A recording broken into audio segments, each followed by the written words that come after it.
بسم اللہ الرحمن الرحیم. اللہم انی عبدک وابن عبدک وابن امتک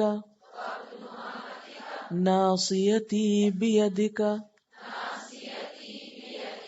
ماض فی حکمک عدل فی قضاؤک اسألک بکل اسم هو لک سمیت به نفسک او انزلته فی کتابک او علمته احدا من خلقک او استأثرت به فی علم الغیب عندک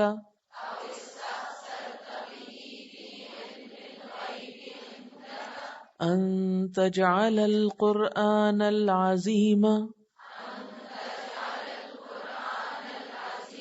ربیع قلبی ونور صدری وجلاء حزنی وذهاب ہمی وغمی. اللہم انی عبدک وابن عبدک وابن امتک ناصیتی بیدک ماض فی حکمک عدل فی قضاؤک اسألک بکل اسم هو لک سمیت به نفسک او انزلته فی کتابک او علمته احدا من خلقک او استأثرت به فی علم الغیب عندک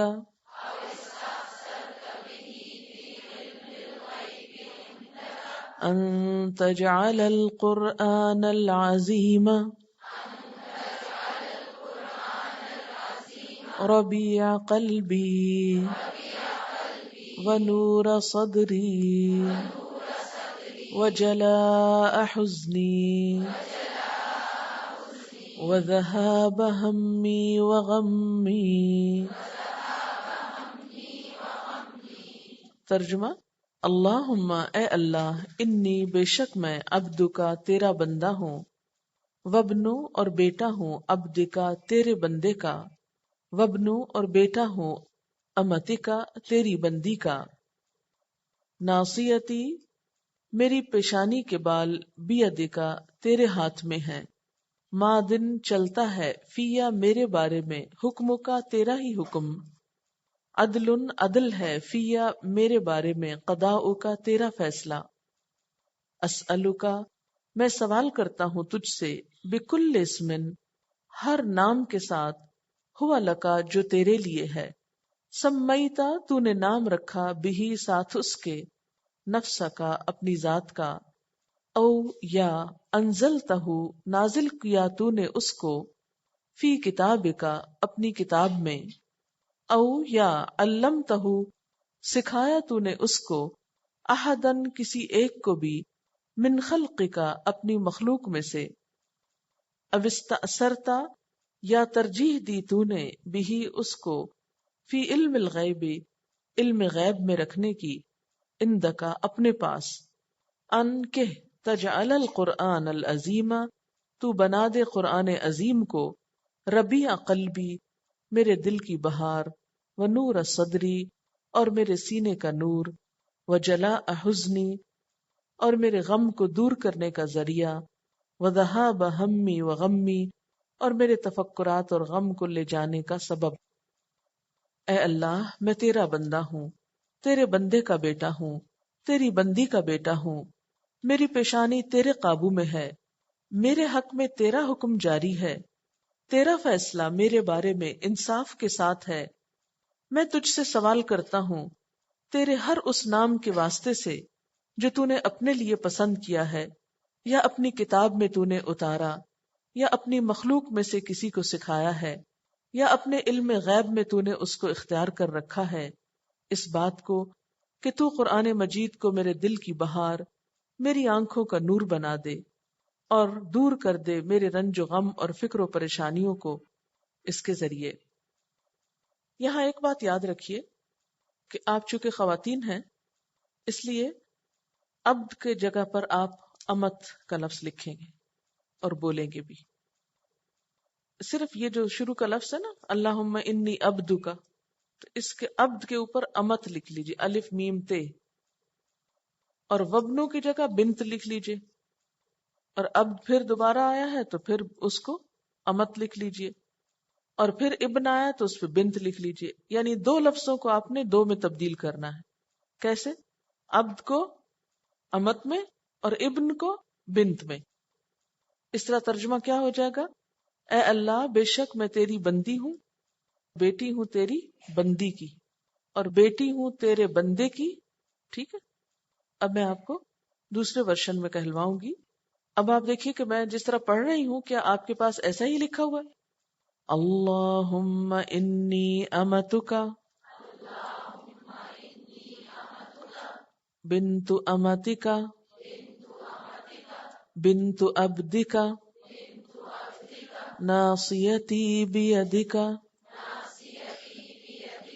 ماض فی حکمک عدل فی قضاؤک اسألک بکل اسم هو لک سمیت به نفسک او انزلته فی کتابک او علمته احدا من خلقک او استأثرت به فی علم الغیب عندک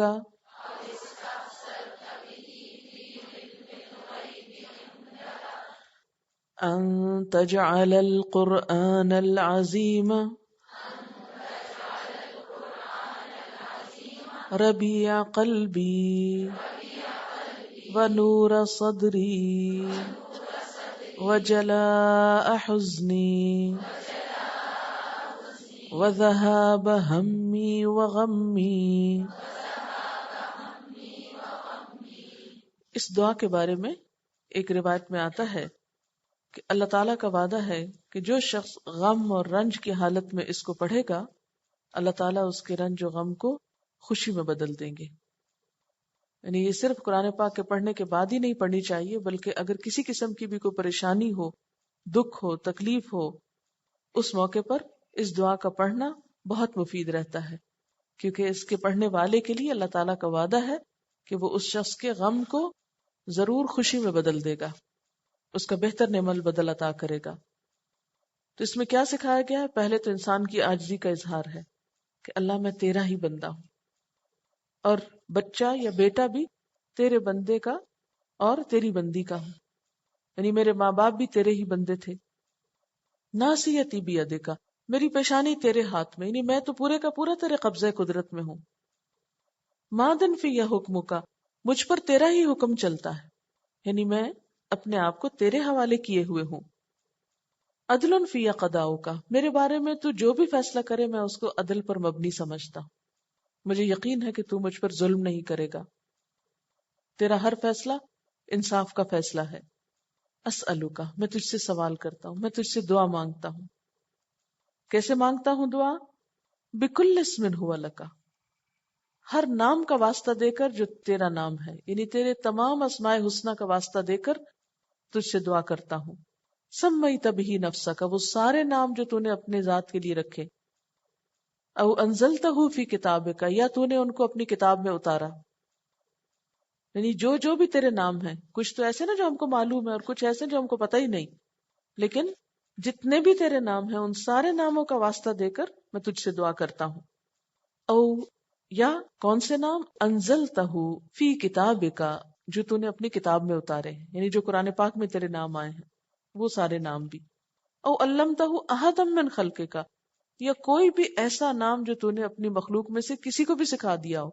یعنی مجھے نہیں معلوم لیکن تو جانتا ہے کہ تیرا کوئی بندہ تجھے کس خوبصورت نام سے پکارتا ہے اور وہ نام بھی تو نے خود ہی اس کو سکھایا. اب استأثرتا، یا ترجیح دی تو نے بھی اس کو فی علم الغیب، علم غیب میں رکھنے کی، عندکا اپنے پاس، تیرے پاس علم غیب میں جو تیرے نام ہیں جو تو نے کسی بندے کو بھی نہیں بتائے، ان ناموں کا بھی واسطہ، یعنی تیری پہچان تو ہی خود جانتا ہے، اور تیرے نام جو تیری پہچان کا ذریعہ ہے ان میں سے جو تو نے بتائے بھی نہیں ہیں، میں ان ناموں کا بھی واسطہ دیتا ہوں. اور کیا مانگتا ہوں؟ ان تجعل القرآن العظیم ربیع قلبی، کہ تو اس قرآن عظیم کو میرے دل کی بہار بنا دے، یعنی اس کتاب کے ذریعے میرے دل میں بہار آ جائے، خوشی آ جائے. ونور صدری، میرے سینہ پر نور ہو جائے، دل روشن ہو جائے.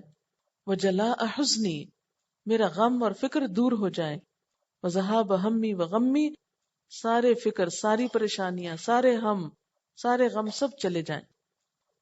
یعنی قرآن پاک کو سارے غموں کے، دکھوں کے دور کرنے کا ذریعہ اور سبب بنا دے.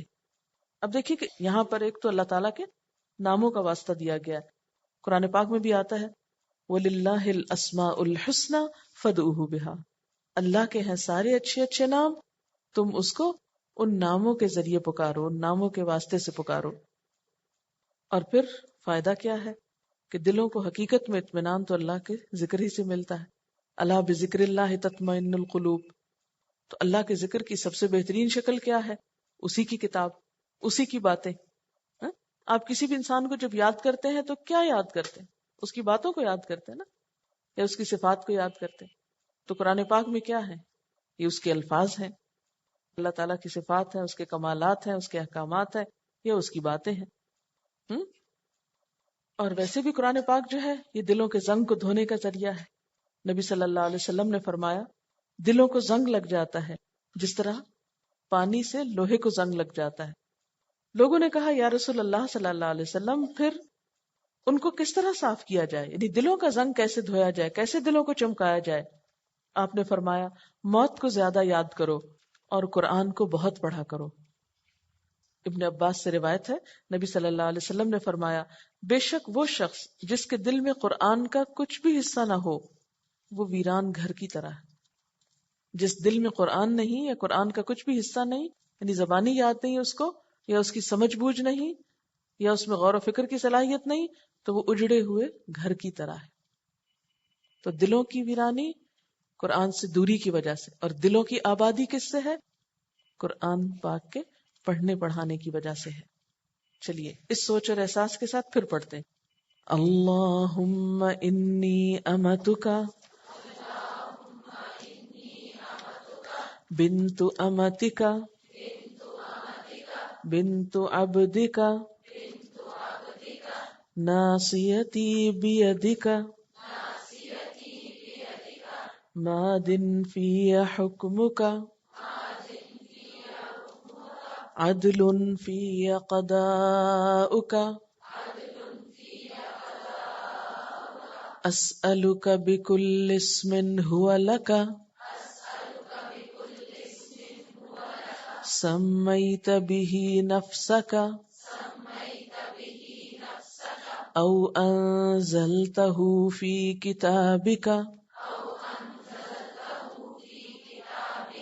او علمته احدا من خلقک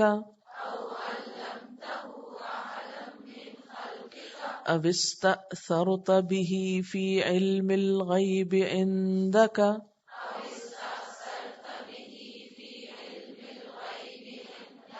ان تجعل القرآن العظیم ربیع قلبی